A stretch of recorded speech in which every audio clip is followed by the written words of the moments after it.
Shalom Bapak Ibu, puji Tuhan. Saya tetap mendorong Bapak Ibu untuk tetap semangat, tetap percaya kepada Tuhan, tetap antusias, tetap bersukacita dan jaga hati. Jangan biarkan apapun merusak hati kita yang coba mencuri dan mengambil damai sejahtera Tuhan dalam hidup kita. Karena itu adalah kekuatan yang sebenarnya. Itu adalah kekuatan yang sejati yang membuat roh kita, jiwa kita, tubuh kita tetap sehat. Hari ini kita akan kembali belajar tentang mahkota atau upah yang sudah kita pelajari. Ada mahkota kesetiaan, ada mahkota kemenangan, ada mahkota kemegahan. Dan kita ingin belajar bahwa mahkota-mahkota ini penting kita ketahui dan kita pelajari, bahwa ini adalah upah untuk kita orang-orang percaya. Ketika kita melayani bahkan saudara-saudara kita yang bahkan sampai mati syahid, tentu mereka ada upah yang Tuhan sudah sediakan yang kita pelajari kemarin.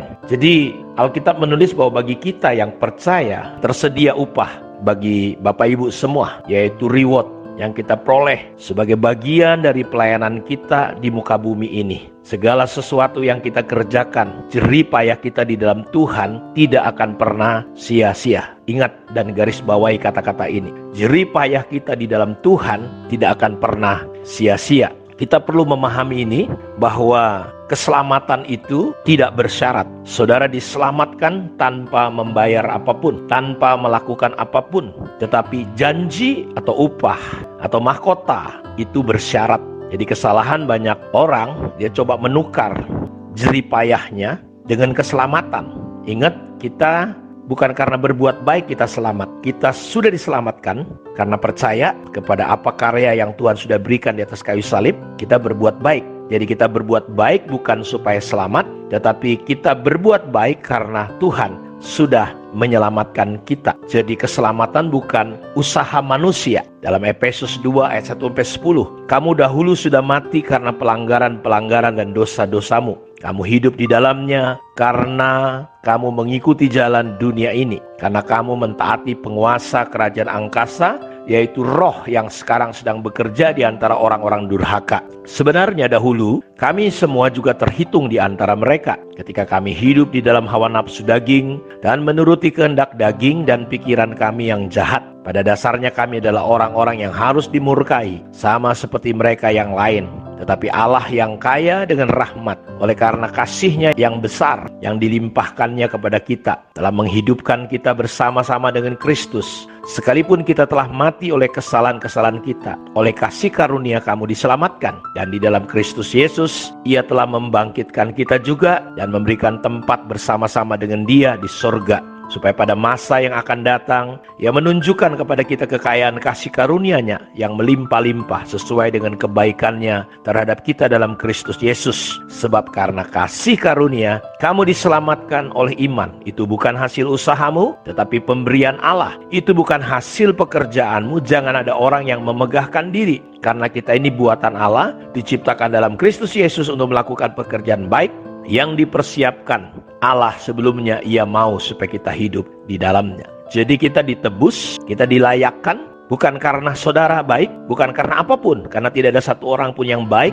tidak ada satu orang pun yang benar. Semua sudah berbuat dosa, dan upah dosa adalah maut dan kematian. Keselamatan kita tidak bisa dibayar dengan apapun. Agamakah, perbuatan baikkah, apapun tidak bisa, kecuali hanya dengan darah Yesus. Karena itu kita semua ditebus, diangkat, dipilih, dilayakkan karena pengorbanan Tuhan Yesus. Dan Dia melakukan dengan kasih yang kekal, kasih yang sempurna. Sempurna artinya saudara tidak bisa menambahkan perbuatan baik saudara, atau tidak berkurang saat kita jatuh dalam dosa. Itulah kasih yang sempurna. Kalau begitu, bolehkah kita bermegah dalam dosa, melakukan dosa? Tentu tidak. Karena anak-anak Tuhan yang sungguh lahir baru, otomatis dia tahu dosa dan dia tidak menyukai dosa. Dosa tidak lagi berkuasa. Jadi tidak ada orang yang lahir baru masih betah di dalam dosa. Orang Kristen bisa nggak jatuh dalam dosa? Bisa. Tetapi dia tidak mungkin bisa hidup di dalam dosa. Jadi dalam Kristus kita adalah ciptaan yang baru. Di dalam Galatia 5:13, saudara-saudara, memang kamu telah dipanggil untuk merdeka, tetapi janganlah kamu mempergunakan kemerdekaan itu sebagai kesempatan untuk kehidupan dalam dosa, melainkan layanilah seorang akan yang lain oleh kasih. Jadi Bapak Ibu, kita sudah merdeka, tapi jangan salah gunakan kemerdekaan yang Tuhan berikan. Saudara memperhatikan dalam 2 Korintus 5 ayat 10, sebab kita semua harus menghadap takhta pengadilan Kristus. Setiap orang yang mendapatkan apa yang patut diterimanya sesuai dengan yang ditentukan dalam hidupnya, baik atau jahat. Jadi Bapak Ibu, satu hari kita akan menghadap takhta pengadilan Kristus. Takhta pengadilan Kristus ini beda dengan takhta putih yang kita pelajari beberapa waktu yang lalu ketika kebangkitan kedua. Karena pengadilan Kristus di sini adalah untuk memberikan upah kepada kita, kepada saudara. Jadi beda pengadilan yang di 2 Korintus 5 ayat 10 ini. Karena di sini dikatakan sebab kita semua harus menghadap takhta pengadilan Kristus. Setiap orang yang mendapatkan apa yang patut diterima. Jadi di sini ada reward. Mungkin saudara, kalau saudara nggak punya mahkota, ya kepala saudara botak gitu ya. Nggak ada mahkota apapun, karena saudara cuma sekedar hidup di dunia ini. Ini beda dengan yang di kitab Wahyu. Ketika orang dibangkitkan pada kebangkitan kedua, di situ orang ditunjukkan kehidupannya. Jadi kalau di sini bukan ditunjukkan hidupnya, tapi di sini untuk menerima reward. Jadi beda pengadilan Kristus dan pengadilan takhta putih. Orang percaya yang diperhadapkan pada pengadilan yang bukan untuk memberitahu, melainkan ada pahala atau reward yang mau diberikan, yaitu mahkota-mahkota. Jadi keselamatan diterima dengan cuma-cuma, tapi tidak demikian dengan mahkota. Mahkota adalah sebuah upah karena saudara berjalan dalam jalan-jalan Tuhan. Saudara setia mempertahankan iman seperti gereja yang ada di Smyrna. Jadi keselamatan itu yang menanam, yang menyiram itu sama. Masing-masing akan menerima upah sesuai dengan pekerjaannya sendiri. Paulus berkata, karena kami adalah kawan sekerja Allah, kamu adalah ladang Allah, bangunan Allah, sesuai dengan kasih karunia yang dianugerahkan kepadaku. Aku sebagai seorang ahli bangunan yang cakap telah meletakkan dasar, dan orang lain dibangun terus diantaranya. Tetapi tiap-tiap orang harus memperhatikan bagaimana ia harus membangun di atasnya, karena tidak ada seorang pun yang dapat meletakkan dasar lain daripada dasar yang telah diletakkan, yaitu Yesus Kristus. Entahkah orang membangun di atas dasar ini dengan emas, perak, batu permata, kayu, rumput kering, atau jerami. Sekali kelak pekerjaan masing-masing orang akan nampak, karena hari Tuhan akan menyatakannya, sebab ia akan nampak dengan api, dan bagaimana pekerjaan masing-masing orang akan diuji oleh api itu. Jika pekerjaan yang dibangun seorang tahan uji, ia akan mendapat upah. Jika pekerjaannya terbakar, ia akan menderita kerugian, tetapi ia sendiri akan diselamatkan. Perhatikan bahwa konteks ayat ini di atas adalah tentang upah, bukan tentang keselamatan. Pekerjaan kita di bumi sedikit pun tidak menambah kekekalan kasih karunia Allah dalam Yesus Kristus.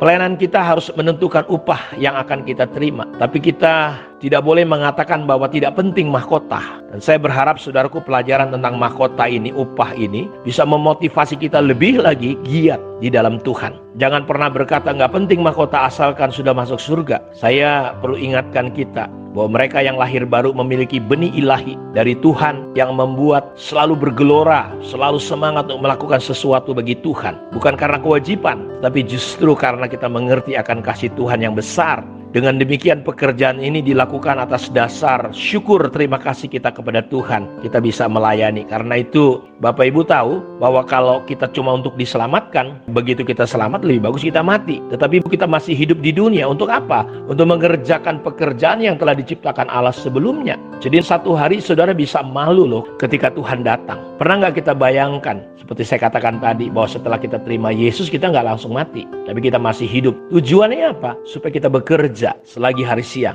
Kita melayani Tuhan, karena melayani Tuhan ada upah. Dalam 1 Yohanes 2:28 dikatakan, anak-anakku tinggallah di dalam Kristus. Terkait ia menyatakan dirinya, kita beroleh keberanian percaya dan tidak usah malu terhadap dia pada waktu kedatangannya. Jadi saudara jangan sampai malu nanti ketika saudara satu hari mati. Saudara malu ketemu Tuhan. Kenapa? Karena ternyata sepanjang hidup saudara hanya mementingkan diri sendiri, tidak mau bekerja untuk Tuhan. Satu hari ada seorang pendeta duduk di samping sahabatnya yang sedang sekarat. Mereka ngobrol-ngobrol tentang kepulangan dari seseorang yang akan meninggal. Air mata keluar dari matanya. Pendeta itu mengira sahabatnya ini takut meninggal, dan dia berusaha mengucapkan kata-kata penghiburan. Tapi sahabatnya berkata, saya tidak takut untuk mati, tapi saya malu untuk mati. Ia menyatakan bahwa Kristus adalah juru selamatnya, tapi bahwa ia telah hidup bagi dirinya sendiri, dan sekarang dia harus menemui Tuhan Yesus Kristus dengan tangan kosong. Kehidupan yang tampak menumpuk di hadapannya adalah seperti kayu rumput kering,